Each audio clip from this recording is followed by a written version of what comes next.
not in gory detail at all, because some of this you kind of did in lab, and again, it's very dry material. But ask questions if you have any, and we'll take it from there. Cool, cool, cool. Can you all see this presentation? Yes, thank you. Awesome. All right, I love it.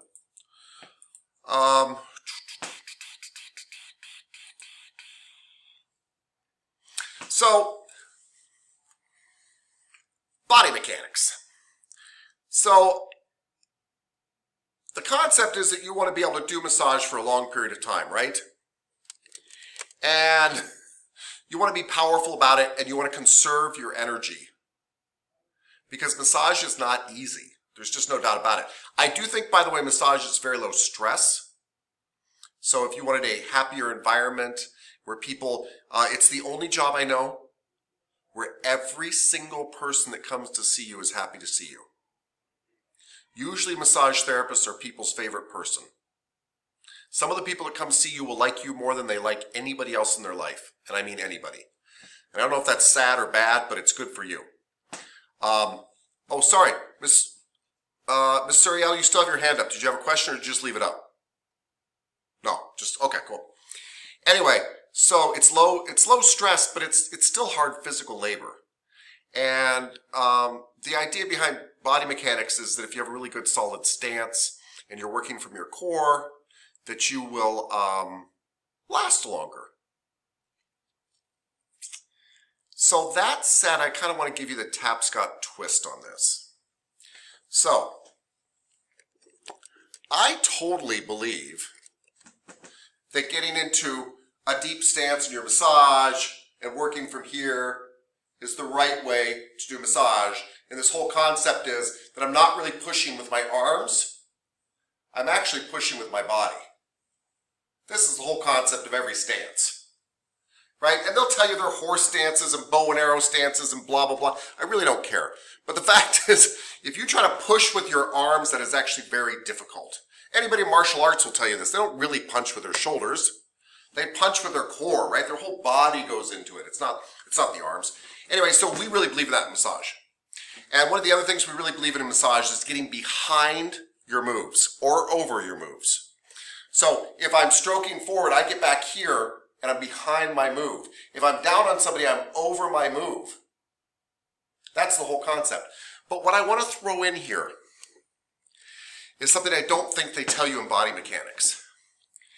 They make it sound like if you stay in a horse stance or the bow and arrow stance or anything that you guys saw in the book already, all the time, that everything's going to be perfect. And what I'm utterly, utterly convinced of is that you need to change it up all the time. I really believe that. Even if you're in a poor stance, you need to change it up all the time. And here's why. And by change up all the time, I mean you should be doing lots of different stuff when you work around a table. Lots of different stuff, because you will see this with your clients too. Bodies don't actually have a problem from doing something wrong. They have a problem from doing something wrong for long periods of time.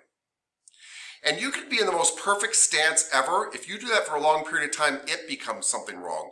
Bodies don't like to do the same thing for long periods of time. They don't. And so I totally agree that, like, you should use these proper stances and such. I'm trying to get the table here with our guy that we're going to come back to, right? I agree that I should be down, stance down here and working the table like this and that kind of stuff, right? But that's why I also throw up my leg on the table too, so I can lean over on that and take a break from that thing, right? And I actually cross my leg in front of me and I'm working like this. And I get down and actually not use my lower body. I'm leaning on my arm to do some work on their foot. And I sit down for a period when I'm up their head and neck. And I stand up at the end, just straight up and stand up. Because I'm really trying to be, honestly, in about 13 different positions while I do my massage. And I find that that helps with physical wear and tear more than anything. And the other thing to think about ergonomics too is not just your stance, but your hands. I also try to vary up my hands a lot. So I'm not afraid of using my thumbs or my fingers or my fists or my elbows or whatever, but don't use any one of them too much. And the big mistake that not just new therapists make, almost every therapist makes, is thumbs. These suckers are amazing, and they become addicting, and they fit everywhere. And what happens is people start using them on pressure areas that don't call for a thumb, they call for an elbow. And what I mean by that is my chest that's capable of, bench pressing hundreds of pounds should not be going, all that force be going into my thumb. That makes no sense. Thumbs weren't designed to handle this kind of force. Look at the size of my arm. Look at my thumb. That's a lot to drive through. If I told you I was walking on them, you'd be like, you're an idiot. Well, that's what you're doing in massage when you use them all the time. I try to make sure I never use my thumbs for more than 10 minutes of a massage, even if that. And it's on people's necks, because they fit necks very well. But I almost don't use them anywhere else. So if you ever want to do some fun stuff during your massage, it's a little early for this, but I want to put it out there for you, especially those of you that are overachievers or just a little bit crazy. Make yourself do a massage every once in a while where you don't use something. Do an entire massage without using thumbs at all. You're going to think it's going to be awful, but actually it won't be. And it forces you to learn new techniques. You'll make them up. You'll have to. Do an entire massage without using your fingers or your thumbs, fists and forearms. That's a really good exercise to do because you'd like to be able to do an entire massage without using your hands. That would be wonderful. And then when you go back to your hands, you've got them as this neat little tool, right? But hands too weren't designed to go full force. So when things get really hard to go, you've got to be using forearms and elbows and all that kind of stuff. And I looked at it on some of the labs and I already saw that going on, which is great. So I love hands, it's not that, but just like the stances, don't use them all the time. Because what you got to be thinking about is you might be doing 6 hours a day of massage. That's a lot to do with your hands if you're doing the same thing over and over again. It's a lot to do with your thumbs. And my last little thing on here, I'm sorry for the long speech, but I've dealt with so many therapists that have problems with this. If something starts hurting, stop using it. I can't tell you how many personal friends I've had in the business who have said, man, I just can't use my thumbs anymore. I blew them out. I don't know what that means, by the way, blew them out. I mean, I know what they're describing. They didn't really blow them out. But they're like, they hurt so bad now I can't use them anymore. I'm like, well, how long has this been going on? Oh, about 1.5 years. Why didn't you stop using them? I can't. Like, my massage will suffer. It won't be good. Well, now it's really not going to be good, right? So when stuff starts hurting, when you can't do something, stop doing it. And just force yourself to try a new way. Right? What if I had to give my entire presentation on one leg? Could I do it? Yes, I would figure out a way to do it. Like, it's going to get tiring, but I'm going to use this chair over here to hold me up a little bit. We're going to work through it, and I'll make it happen. Right? It will happen. And after a while, I'll get as good at that as I was on 2 legs. That kind of thing. So, just things to think about. Try to do an entire massage with your, if you're right-handed, with your left hand. Try to do an entire massage blindfolded. Yeah. These might sound like silly considerations, but they're actually what make great therapists. So, if you think about it, when you go to the gym, in general, what you're doing is taking a tiny slice of one activity and overdoing it. I mean, think about it. In real life, how often am I doing curls like this? 3 sets of them. Never. Never once in my real life am I doing that. I might lift up a box here and carry it over here and drop it down and use those muscles, but never have I been doing that. Why do I do that in the gym? Because I'm building up that capability by not doing anything else. So the same thing goes with your massage. You can build up that capability by forcing yourself to do one thing, like only elbows, only forearms, only my left hand, that kind of thing. That's actually how you get really good at massage. Yeah. Okay. Sorry, that's me rambling on because I kind of think sometimes they overemphasize stances.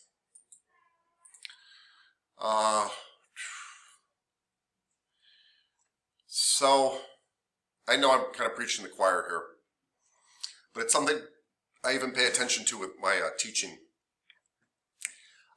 Get a good night's sleep. It is very hard to go heal other people and be that person who picks them up, because they do sometimes come to you with a headache. not feeling depressed, but blah, as we heard today, right? And you have to be that person that's like, hi, I'm happy to see you. I've got some energy for you. I'm ready. Like, we're ready. You're the person. You're in charge, right? It's just like me as the teacher. If you guys came to me and I was like, so today we're gonna do whatever. It doesn't really matter. We're in stances. Just stand, do your stuff, right? You can't do that. I've got to bring my A game. And as a massage therapist, you do too. Again, it's $100 an hour. So get a good night's sleep. Like, get rest, all that kind of stuff. It really does make a huge difference.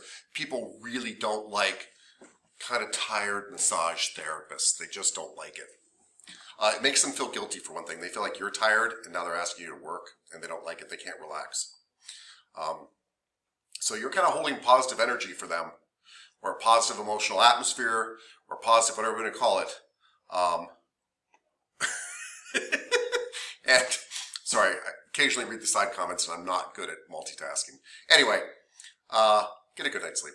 Sleep is the number 2, by the way, health thing you can do for yourself, period. It's the thing that we always say, nah, it's not that important. It is. Number 2. It's number 2.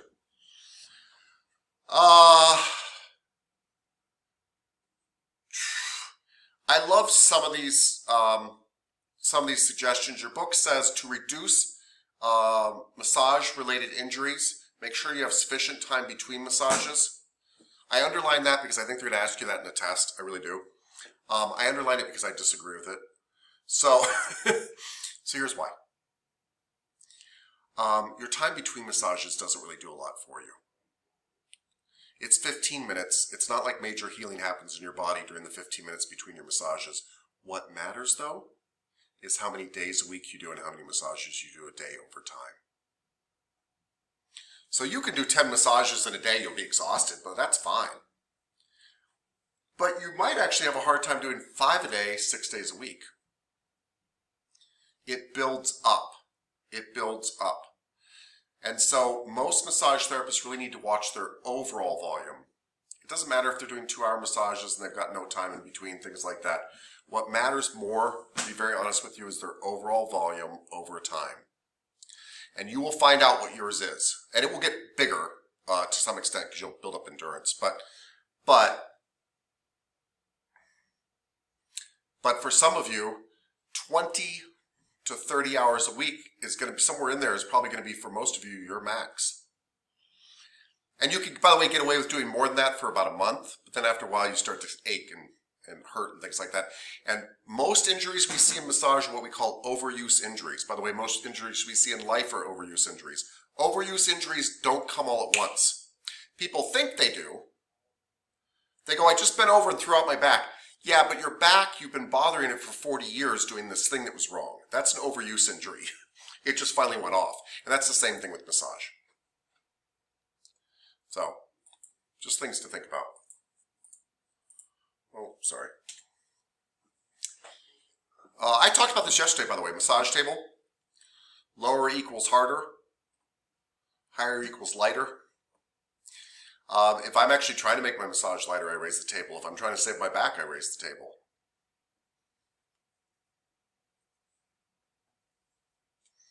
That's why we have hydraulic tables in the school, actually, for your guys' safety. And we would give them to you too, but they're $2,500 a piece. Because people always ask me, they're like, can I buy one for my home? I'm like, you can.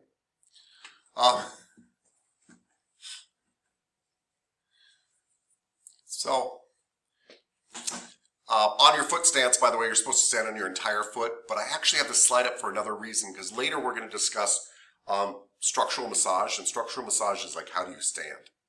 Like, how does your body work? How does this bag of bones hold me up like this? Because it's amazing. It really is amazing. And you do it through triangulation, and the fact is you're supposed to be stepping on those 3 points, which means, by the way, when you work a foot, kind of good to hit that triangle. You've got arches up both sides and then across the pads of the foot. Why do you suppose? Wait, yes, Miss McDowell, please. Am I gonna have trouble with that because I have like low arches and like really flat feet? Mm-hmm. So what about that? I just didn't hear the first part. Well, You've got flat feet. I wear like supportive shoes to try to correct it, but my feet are not, they weren't built right. Yeah. So your feet don't have this nice arch, so they don't go squish every time you walk, which is what they're supposed to. Well, so I don't mean this. Flaps. They what? It's like when I walk, it's like it goes like that. If I'm not wearing shoes, like it drops where the arch is supposed to be. Right. Right. So I am not trying to make fun of you, but we're here to talk about bodies, and you've been kind enough to bring it up. So you kind of like flop along instead of spring along, which is how an arch is supposed to be. That's true. So you're probably not designed to do long hikes and things like that. Standing may not be a problem, but yeah. But anyway, you'd still want to go for 3 points of contact, though. And do the sportive shoes help to some extent? Yeah. Yeah. I mean, they have to be replaced pretty frequently, the insoles, but yeah, I mean, they help. Yeah. Very cool. By the way, I don't know what it is for feet, but most structural stuff where you're like, I'm flat-footed, you know, and we think of that as not the proper foot. Most structural stuff we find that there actually is a really good reason for it. Like you being flat-footed means you wouldn't be good at long hikes, but you might be very good at something else. Does that make sense? Yeah. And we see that with the human body a lot. People are just genetically designed for different things quite often.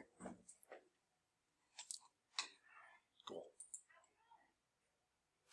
So, did you guys do archer stance and horse stance in lab today?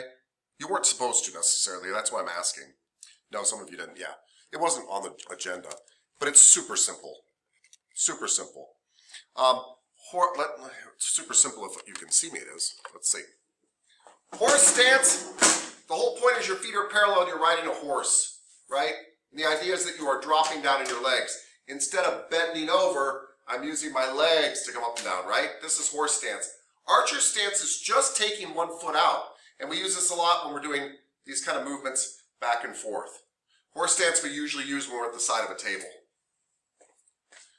And the real point of all this stuff is just like when you're lifting up a box, right? You're not supposed to be doing lots of this. You're supposed to be doing lots of this and using the muscles that were designed to move you that way.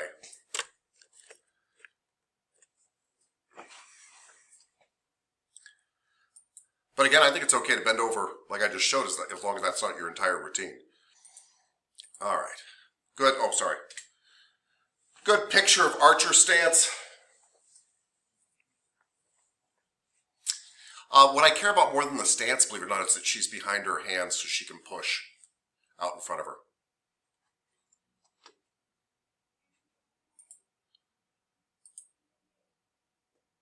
And that's horse stance, although she's not very deep into it, but that's all right. That's completely fine. Okay.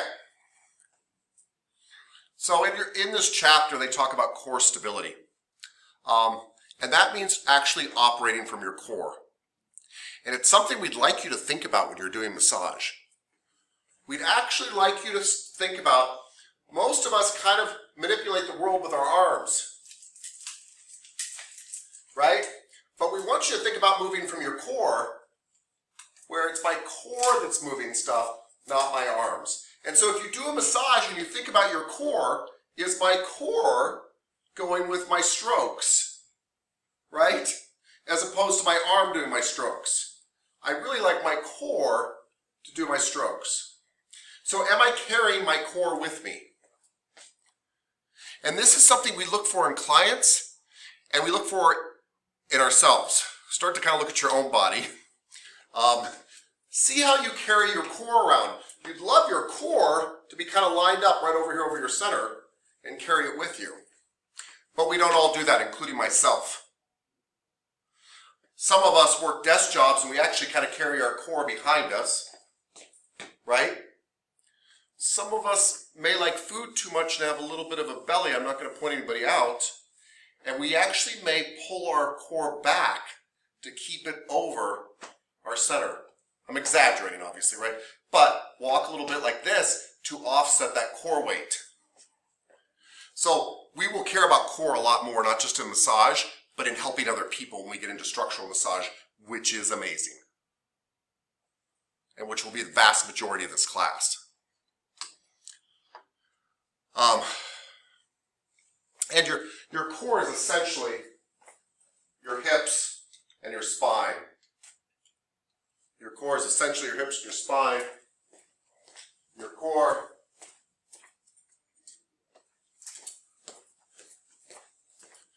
is essentially your hips and your spine. This kind of center thing that the rest of your body works off of. We actually call this the axial skeleton system. It's the axis about which everything else rotates around. Your arms and your legs are called the appendicular skeletal system. They're the appendages that come off. We'll learn about that later too. But it's nice for you to hear it.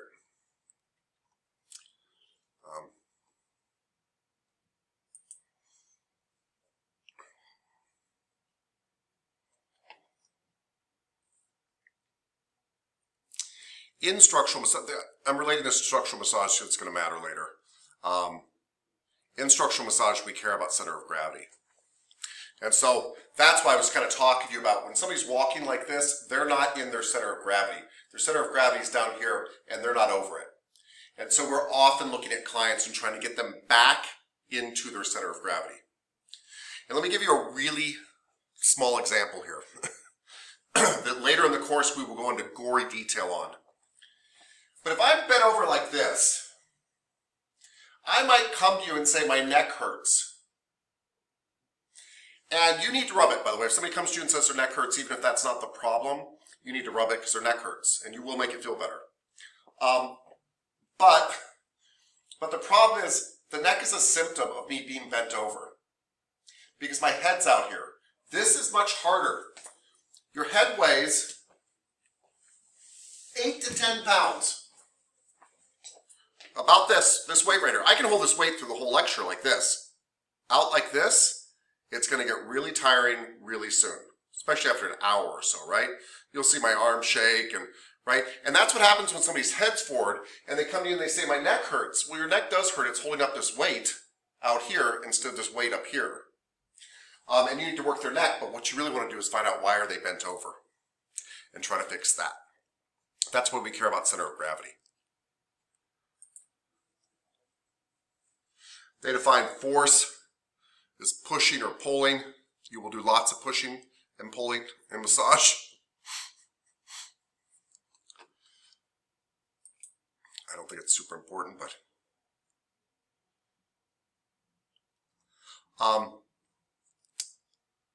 they recommend, and this is true, I just want to explain what they mean by the words they're using. They recommend that when you're applying forces, that you position yourself near the place you're applying force with and try to stack up your joints over it vertically. And what they mean by that is if I'm pushing down here, I will get much more force pushing here than out here. If I really need to go down in, I need to be over the thing I'm working on. And it helps to have my joints stacked up over the thing I'm working on as opposed to not stacked up. Now I've got all this stuff bringing in the slack here. I'd actually like to be stacked. You'll see some really good therapists kind of working like this. They're actually using their body to do this. They're not really moving their arms very much. And that's all they mean. Just things to think about when you're applying force.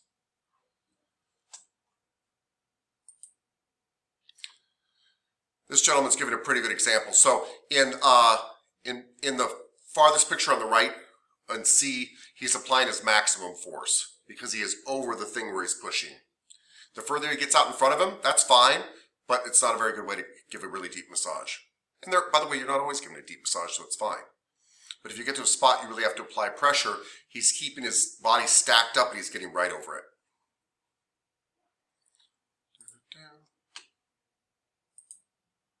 Okay.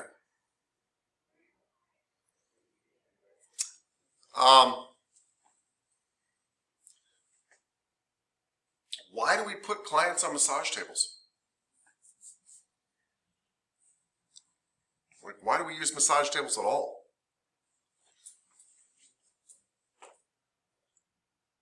Anybody? Yeah. Can't see the hand, but go ahead. Miss Suriel, please. I think, first of all, because they're easy to work with, we can go all around. Second one, because they're steady, so we can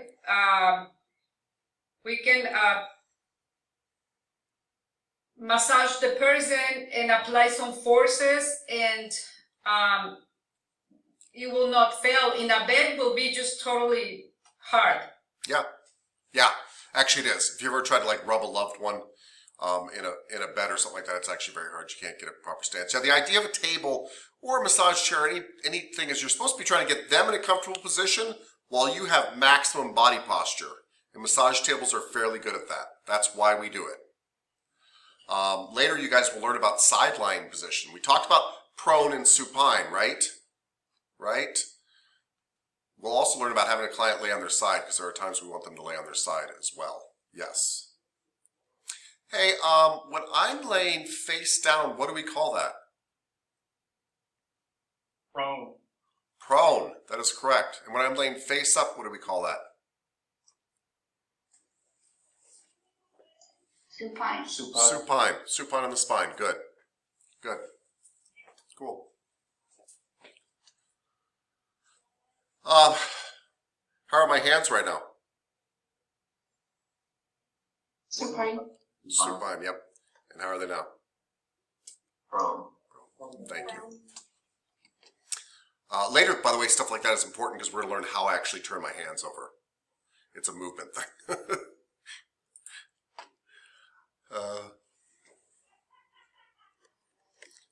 We've already talked about bolsters. This is really rudimentary stuff. The bolsters in your lab, the really big ones, are 8-inch bolsters. Those are big. Some people like smaller ones, but usually smaller ones don't do a lot of good. It's kind of go big or go home. If somebody really needs their ankles lifted up or their knees lifted up, you want to lift them way up.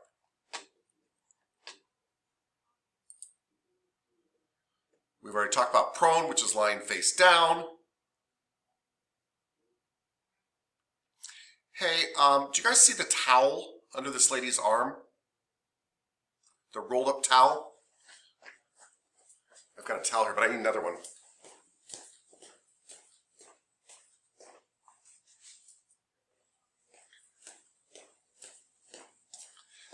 They don't have it quite right, but it's a trick we use a lot.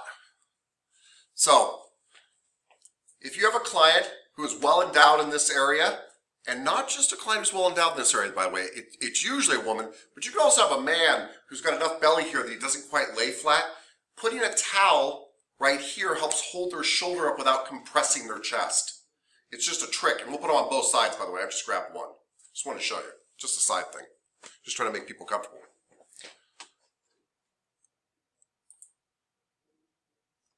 We said lying face up was supine. On your spine, supine on your spine, right? Good image. That makes me want to go to sleep when I see that. Yeah, it's like a nice spa-like thing. Yeah. He's rolling up a towel for you.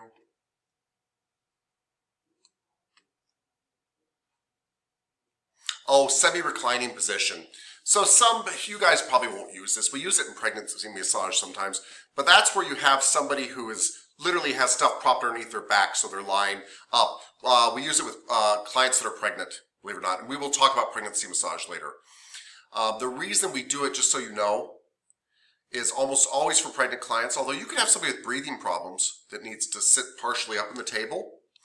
But with pregnant clients, they can't lay on their back when their pregnancy is far along. And the reason they can't is the baby actually compresses. The baby's on top of their spine here. And it's okay the baby's on top of their spine. What's not okay is you have something called the inferior vena cava and the abdominal aorta coming down here. The inferior vena cava is the vein that brings all the blood from your entire lower body back to your heart, entire lower body, and the baby's blood. And the abdominal aorta brings all the important life-giving blood down to the lower body and abdominal area and down to the feet all the way and everything. And that gets pinched by the baby, and that's not really good for mom or baby. And that's why we don't have pregnant moms lay on their back. If we recline them, there's now less weight on there. If we roll them on their side, there's now no weight on there, which is why pregnant moms lay on their side.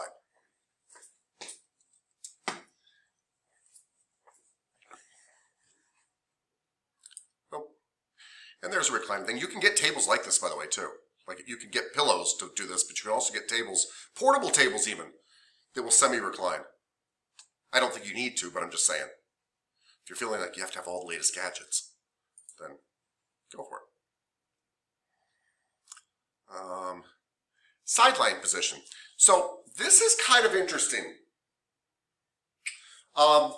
This is literally when a client lays on their side in fetal position, hugging a pillow. So why do we do it? Well, we do it for pregnancy massage, for sure, for the reasons I just talked about. We also do it in some types of sports massage, because when I'm laying on my side, you can get really good access to my shoulder and hip. And you rub the person kind of the same way you do in a regular massage, right? But instead of going front to back, you just go left to right or right to left. You flip them from side to side. And we will play with some of that later too. I also know, I'm not one of these people, but I also know somebody, I have a friend who does all of her massage, pregnant, not, whatever, in sideline position. That's her favorite way to work. That's just what she does. And it just works well for her. For me, I just never took because of some of the deep tissue stuff I need to do. I prefer to have them face down usually. But there are times when it's really good to have this, because you will have clients come to you who will say, I just had a tummy tuck. And you can get a massage after a tummy tuck, but you can't lay on your tummy. So you don't want to lose that money, and the client wants a massage. Sideline is really helpful. Yeah. And that might sound greedy when I say you don't lose that money, but my point is you don't want to have to say no to a client if they want to spend money on your massage. So that's another fun thing to practice with, doing massage in other positions. Figure it out. Yeah. Cool. And there's sideline position. It's a lot of pillows. That's how I like to sleep. Like 37 pillows.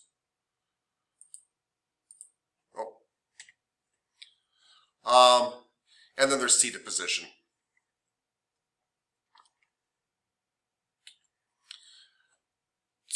You guys will learn chair massage here, and you'll learn it because it comes in handy a lot. It comes in handy a lot. There are some people who do, that's all they do. They go to corporate offices, things like that. In fact, I mean, like 25 years ago, I used to work for this place called Stress Busters. And we go to corporate offices, and the company is paid for massages. And you go like every Wednesday to whatever company, and you massage the employees there, and the company paid for it. And it was kind of one of their benefits and stuff. It was kind of cool. Anyway, and that's all we do is chair massage. But what you guys will most likely use chair massage for, maybe not, but most likely, is to promote your massage. So you go to events and things like that, and you do chair massage, and that's your way of handing out your card. And sometimes you still charge for it, but it's a great way where people are like, that's amazing. You're like, yeah, we should get you on the table. Okay, and they'll book with you and get you on the table. That's one of the big reasons for chair massage. And you will do chair massage here.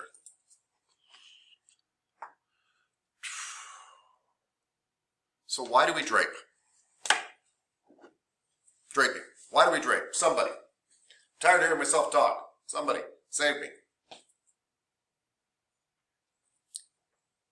To cover the client. What, Mr. Blygen?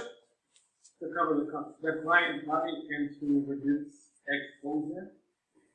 All right, so we do it for the client's modesty so that they're not exposed, correct? Is that what I'm hearing you say? Yes. Cool. I would agree with that. It's probably not good to have your client laying there naked. Don't expose them. Good. Other reasons? To create a boundary, What? to create a boundary for comfort, sense of safety.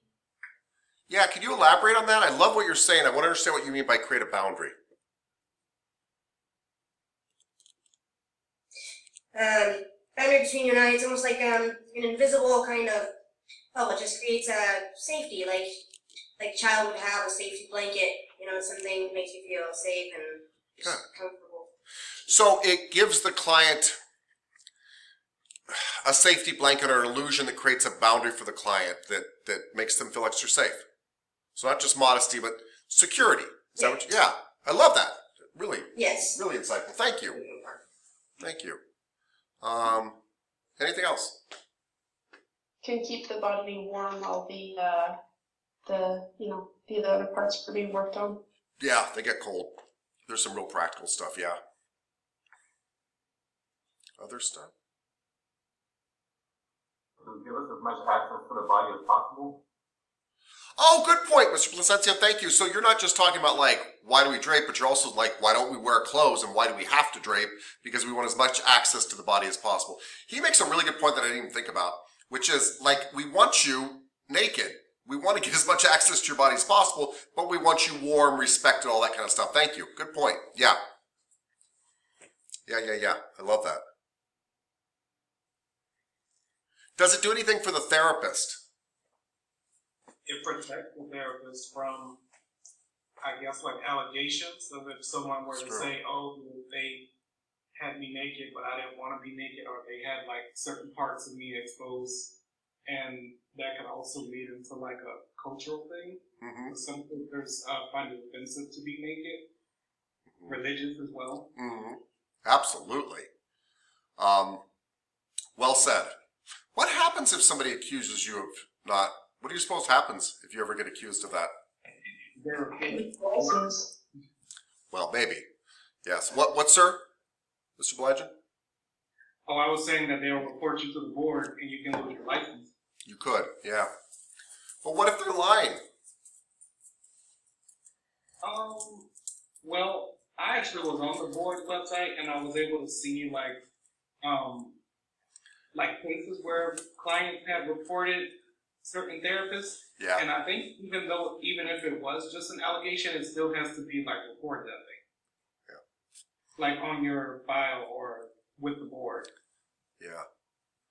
Actually, I think if the allegation is not proven, they won't put it in your file. But you probably saw some pretty egregious stuff when you were looking on there, right? Yeah, I just stumbled on it. Wouldn't a way to avoid that? Hold on, one second. Wouldn't a way to avoid that be to have a waiver between you and each client Yeah, that's a that possibility too. you sign? Yeah, that might help. Yeah, I hear what you're saying. Lots of places do, yes. Ms. Routson? So I know that when I worked in the medical field previously, we had a code of conduct and ethics, if you will, that all therapists had to abide by. And anytime you had any issue, you had to self-report to the board. And then if it was serious enough, you had to appear in person before the board and explain yourself. Is that something that massage therapists are also held to the same standard, a code of conduct, if you will? They're not, but I would say if something weird happened in a massage room with you, I would definitely email somebody about it. Because emails act as really good documentation, right? Is there like a governing board for There is. MPs? And then if you get, not that I drink, but say I had a glass of wine and I ran into someone on the way home, do I have to then like tell the board that I had an incident with alcohol and Oh, that's a good question. Yeah. I know that happened to a teacher once and she ended up losing her credentials as a teacher. You are supposed to self-report stuff to the board that would violate your license. I don't think that particular situation violates your license, but if you got some type of criminal charge, yes, you're supposed to report that to the board even before you renew your license. You're right, and it may or may not take your license away. If it has nothing to do with massage, I doubt it would. They're not super picky. If it had something to do with massage, of course, you know what I mean. If you did a crime that they could see could affect massage, then that would be a problem. Yeah. What I wanted to kind of say is most of these cases come down to character. Literally, somebody walks out of a room and says something happened, and the other person says, no, it didn't. And it's really helpful if all your clients say, no, that's just not the way she or he drapes. That's just not the way they do business. That usually puts an end to it. If that's the only complaints you've kind of got, then you won't have a problem. By the way, draping helps you avoid complaints to begin with. But if these things get resolved, they're he said, she said stuff, and they're very rare. But if somebody ever did accuse you of something you didn't do, usually your character is actually the thing that really saves you. If you really didn't do anything. Because if everybody else is like, no, that's not them. Like that's very good evidence that you're fine, you know. And the board looks for patterns. If 3 different people report you for the same thing, they figure you've probably done it. You know what I mean? And that makes kind of sense. So one of the things we use draping for is to set boundaries, as Ms. Brown was saying, but also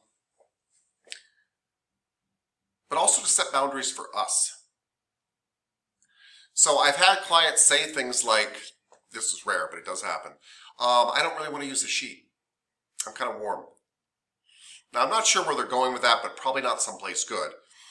But that's the time where I will turn the conversation around on them and say, the sheet is for me too. It's not just for you. It puts them in a very uncomfortable position where are they going to tell me now that I don't need the sheet either? You know what I mean? And the sheet really is there for me too. It kind of protects me too. And so I don't drape clients differently from one client to the next depending on what they want, if that makes sense. Now, you might have a towel on you or a blanket on you depending on how hot you are, but everybody gets a sheet, and I essentially drape women and men the same, essentially, because I just kind of treat everybody the same. I find they're very effective for that, and sheets are really good at that. And this is the reason we don't reach under a sheet when we're massaging in general. We will later talk about some exceptions you can make to that safely. But in general, the sheet is my agreement with you that wherever that sheet's laying, my hand's not going to go. It's the reason we say don't reach underneath the sheet. So if you've draped somebody's arm even like to here, you don't go underneath the sheet there. You bring the sheet up to here and then you rub, because this sheet is a promise that I'm not going past this spot. That's the concept. I will say one last thing about draping. People always worry about what draping looks like does my drape look good? It doesn't matter, the client doesn't see your draping. It matters if your draping's tight. The client feels your draping. And I will tell you something. If you're draping around my legs, this is not how you would drape. But if I've got this kind of loose thing around my legs, I can't feel this.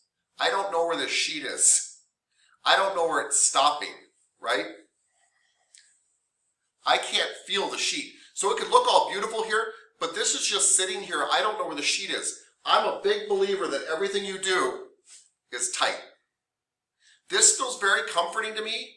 It lets me know my therapist means business, and I can feel it around my leg, and I know it's sealed. So I am very into tight draping. You will hear me talk about high and tight draping. But whatever type of draping it is, tight is the way to go. You're not trying to kill them. But you want them to feel the draping. You want it to cocoon them and lock them around in this kind of boom. Tuck it in with confidence. It makes people feel safe, and it also makes them not mess with you at the same time. It's like, oh wow, okay, guess we're working on the leg now. Looks like it's all secure. Okay, here he goes, right? It's like, this is what we're doing. Cool.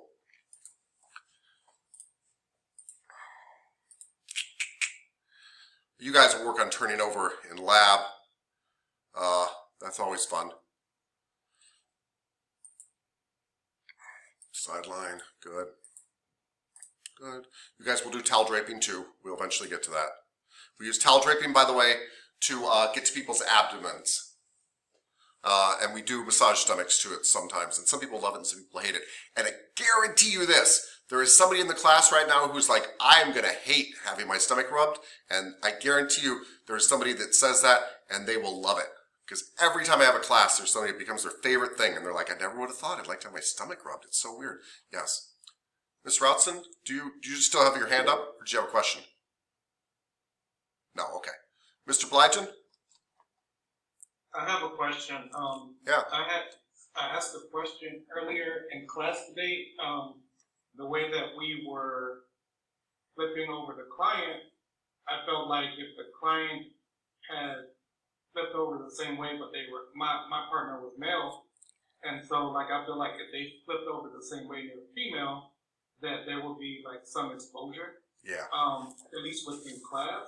So that was like my one concern. And then also when we are working on a male client, is it like, do we still keep the cloth up as high as the top of the pecs as we would with a female? Yeah. Or is it okay to bring it lower? It is okay to bring it lower, but have a reason to bring it lower. Okay. So if there's no reason, I basically have them there. I guess if I had a client who's a regular client and he really was hot and he wanted it a little lower, that's fine, whatever. But in general, I treat him just like a woman. I don't really make a distinction. But you're right. It is not against your licensing. It's not inappropriate to bring it all the way down to his waistline. You could do that. You could. Absolutely. And I'll talk to your lab instructors about doing some more tent draping. Because you're right. You would like to do it so that even with other people in the room, no matter how you're flipping them, there's no way for them to be exposed. Yeah. And the real key, by the way, everybody, I'll show you here. The real key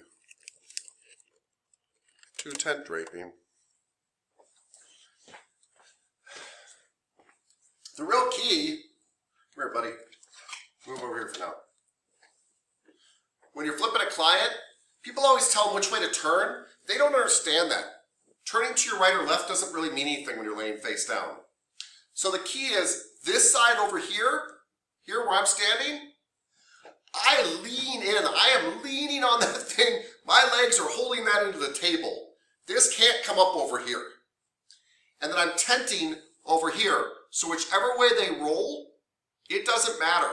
They can't expose themselves. I've truly created a tent that's locked over here, and I'm holding over here, and I have the sheet way up towards their head over here. So like, I'll even cover their head when they're flipping. Bring that sheet up. Have extra sheet up here, because when they flip over, I'll bring it down. I'll be like, oh, hi, and uncover them. But have extra sheet up here. You'd love to have their shoulders covered in front here. That's really the key when you're turning them over. And I'll tell you one last little key that I didn't know as a new therapist. I used to try to be really, really respectful because I respect people, right? And so I would do this thing that when I was turning you over, I'd look away, right? Because that seems like the respectful thing to do. The problem is when you look away, you don't know what's going on down here. And eventually you have to look back. So what I've really found is you actually want to look and watch what the client's doing so you can adjust the sheet as they're doing all the crazy stuff they do. Yeah? So keep your eye on them. Sometimes you're doing the sweetest thing. You're trying to be respectful and you're looking away, but actually it's so much better if you can kind of keep your eye on what you're doing and try to, you know.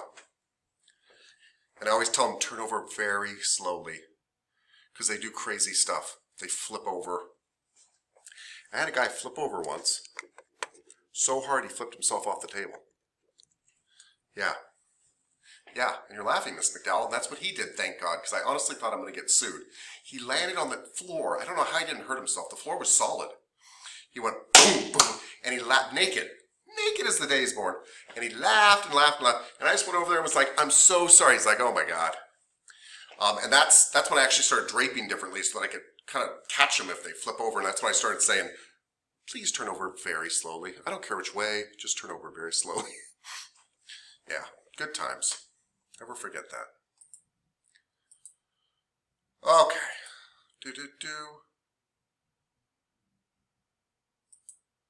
Okay.